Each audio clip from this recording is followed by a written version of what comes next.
time is no longer near. It is in fact here. The host is seated with Voxcaster prepped. The guests are ready with data slates and codexes in hand. Recorded on an undisclosed planet just outside the heart of the Imperium. Lock and load your bolters and sharpen your chompas. Strata-Gym is about to begin.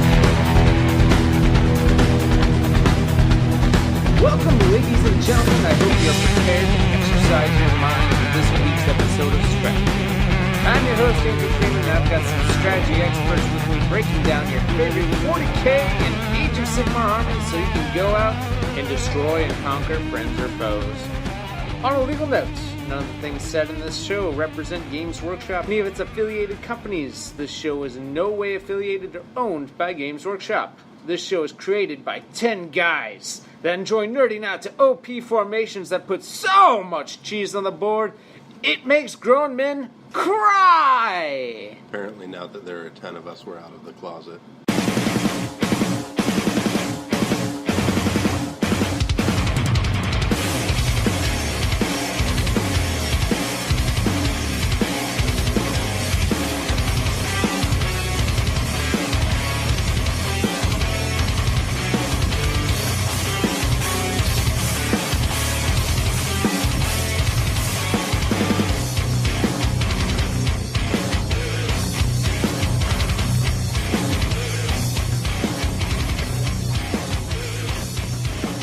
Today I have with me, to no surprise, Ben.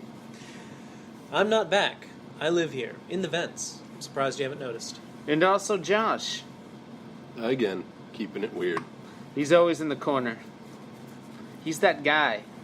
He's in the shop, he doesn't buy anything, but he always knows stuff. That's what I do. It's sort of, do you guys watch Comic Book Men? I love that show. Don't hate. Don't hate. Alright. We're diving in today. What are we diving into, guys? What are we doing today? Grey Knights, Chapter 666, The Sons of Titan. Yeah, those guys. We're going to go over the core build with them. We're going to go over their synergies. We're going to do a whole episode like we normally do.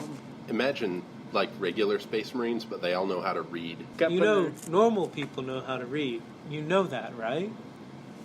Yeah, but Space Marines aren't normal. That's fair.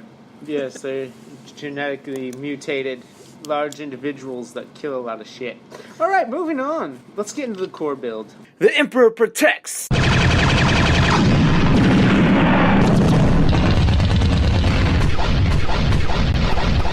Alright, Ben, tell us, how do you put together a well-put-together army of Grey Knights? With lots and lots of psychers. Oh, I thought you were going to say love, but go ahead. No, psychic love is the best kind of love. Hands-free. Anyway, what you're putting down. For this edition, you're gonna want to go with the purifiers. As many as possible. Lots and lots of purifiers. But I think the Terminators are kind of come back with a little love, too. Well, with their objectives secured now, and they're only 2 points more than they were in the index. But Ben, what about Paladins? Paladins are nice. They're heavy weapon Terminators, and because all the units now get a powered-down version of Smite, you can essentially assume that all Grey Knights have an extra special weapon. But you're going to be lacking in AP2, so you don't want to run Paladins up against other Terminator equivalents unless you're charging them into combat. Alright, so we're digging into the core build. First 1,000 points. How many purifiers are you throwing down? How many units? That depends on how much GW is currently stocking. They're out right now, as with most products that are really good this edition. I believe we have some in store, but I'm not even going to go over that. What warlord or leader would you put in, or psyker? Should When we just I go there? run Grey Knights, I always ran librarians, as many as possible. Mostly this was in 7th and some 6th. I usually ran 3 or 4 librarians, at least 1 squad of Terminators, and then Purifiers, and Interceptors. and Interceptors. Not to be confused with Inceptors, which are a different thing. Or that they can't intercessors. take. Yeah, intercessors and interceptors. Because there's Primaris interceptors. This is confusing. Well, with this edition, what I plan to run when growing Grey Knights is a Chaplain and a couple Terminator squads for holding points. Now, the fact that they have a Chaplain is incredible. Chaplains used to be only for regular Space Marine armies. Everybody had their equivalent except the Grey Knights, because that would be too powerful. Now we have them, so yay! You'll pretty much take any excuse to place Terminator models on the board, though, won't you? And that's true. Any excuse available. They're just so lovely. So lovely. Are there any vehicles you're taking with this core build? Well, your classic Land Reader Crusader is going to keep anything alive until you get to the front line. But with Grey Knights, you're going to want to focus on characters more than vehicles. They have a nice armory, and they can back it up with their own version of the Tech Marine. But for this, you're going to want those radius buffs from your captain and your master. Just because you have so few guys, you'll need those force multipliers. Another concern I have with this army is that your numbers are so low, you're going to tend to be outmaneuvered, except you're going to be holding things back to deep strike them in. You've got to do something to protect those characters against those turn 1 alpha strikes. In this case, I do like having a rolling bunker sitting around, just to button those characters up in for a turn.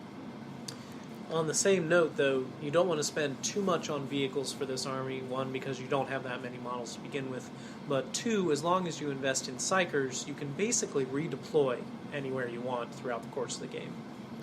And as Josh was saying, there are some obvious weaknesses with Grey Knights, numbers being one of them. I just played a Grey Knight player myself, and they got swallowed by the Green Horde. What other weaknesses do the Grey Knights have? Well, they're shockingly lacking in AP2, and they don't have much defense against AP2. With the power down of the Psychic phase, I'm somewhat surprised that Grey Knights did not gain access to Storm Shields, which the rest of the Imperium can manage. Last edition, they would have been too powerful, what with Sanctuary improving them to a 2-up save. But this edition, they really need something for that survivability against AP2 weapons. Alright, let's move on to synergies. Sit or lie comfortably, quietly. Allow yourself to be here, fully, in this moment. With your eyes closed, begin to connect with your inner world of thought and feeling. Gradually, let the horseshit of the external world fade from your awareness. What synergies, what are you really focusing on with this build? What are you looking to put together? Oh, Green Knights are all about CQC. You can get them into combat, and they will treat you right. So that Chaplain is going to be a beautiful thing to have. However, with the change in psychic powers, you're not going to see as many cross-squad synergies as you used to with Grey Knights. Grey Knights used to be a fantastic group to mix in other characters, other units, or even to throw into allied transports, Sisters, Inquisition. Unfortunately, we're just not going to see that in this edition. What other synergies or abilities are we looking at that can really help out the Grey Knights with their weak numbers? Well, there is a Strata-Gym that was developed for the Grey Knights in this edition, which allows a unit once to attack out of phase, shooting, firing, whatever you want.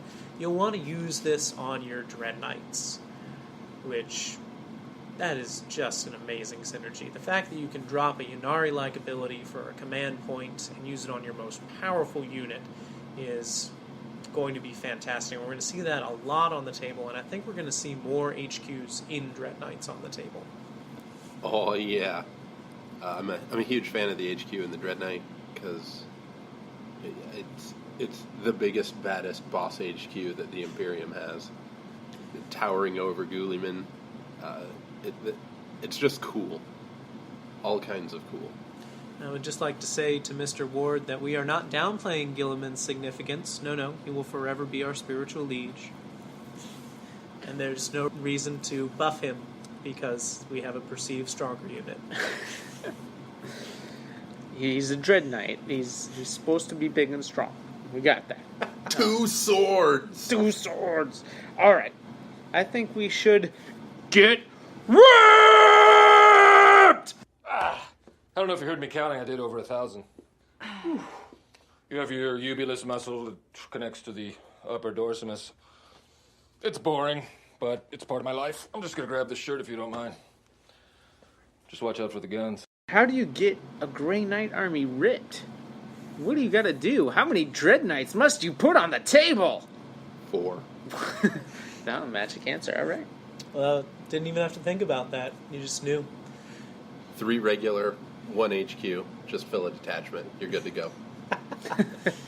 In previous editions, the best way to pump up your Grey Knights was to include allies. And for this, the only way to really do that is to crack open the index to Inquisitors, specifically the Forge World Index to their specialized Inquisitors and specialized Grey Knights website. Grey Knights equipment. That'll work really well. However, you're not going to see the variety you used to. I still think they can be well served by a little bit of a guard parking lot backing them up. Some artillery treats them very well. They're so elite that they can't really handle the hordes. A few big guns behind them can really help out. Although they did get a bonus this edition with the inclusion of several of the smaller Space Marine flyers that they previously didn't have access to. Those will really help with thinning down the numbers. Alright, well now that our Grey Knights are ripped, bulging, and Dread Knight heavy, let's move into Codex changes. Turn and face the strange changes. Don't wanna be a richer man. Changes. Turn and face the strange changes. What big changes did we see? What is going on with the Codex? Is there any point differentials? There are no big changes. Yeah, the major change for the Codex between here and the Index is simply the ability to put an HQ in a Nemesis Dread Knight. The Terminators increased by 2 points. I believe the Psy Cannon is down by 1 point. Other than that, this is just the stuff you would see normally in the Index. And this has to be the show record for the shortest segment ever created. Well, I can expand upon that a little. Alright, please do. For this Codex, I kind of felt that GW was sort of phoning it in. From the cover art, which is exactly the same as previous editions' Grey Knight cover art, to the material inside, to the fact that they gave you a chaplain but didn't bother making a model for it, or even a Grey Knights upgrade pack, as they've done with so many other groups. It's almost like this fell by the wayside as other projects went through, and to be perfectly honest, unless you're fielding the Dread Knight in as an HQ, or unless you really like one of the Warlord traits, just go with the Index, because nothing's changed, not a whole lot has happened, and even the existing Warlord traits are going to be better for your Grey Knights, especially the one that gives you resistance to all wounds on a 6+. Slap that on a Dread Knight, and they're not going to shift you at all. Alright, let's move on to Grey Knight Chapter Tactics. Knights, I bid you welcome to your new home. Let us ride to Camelot! We're knights of the round table, we dance whenever we're able. We do routines, we call the scenes, to footwork impeccable. We dine well here in Camelot, we eat ham and jam and Spamalot. What's going on with their tactics? How tactical is a Grey Knight? They smash demons. They smash demons well.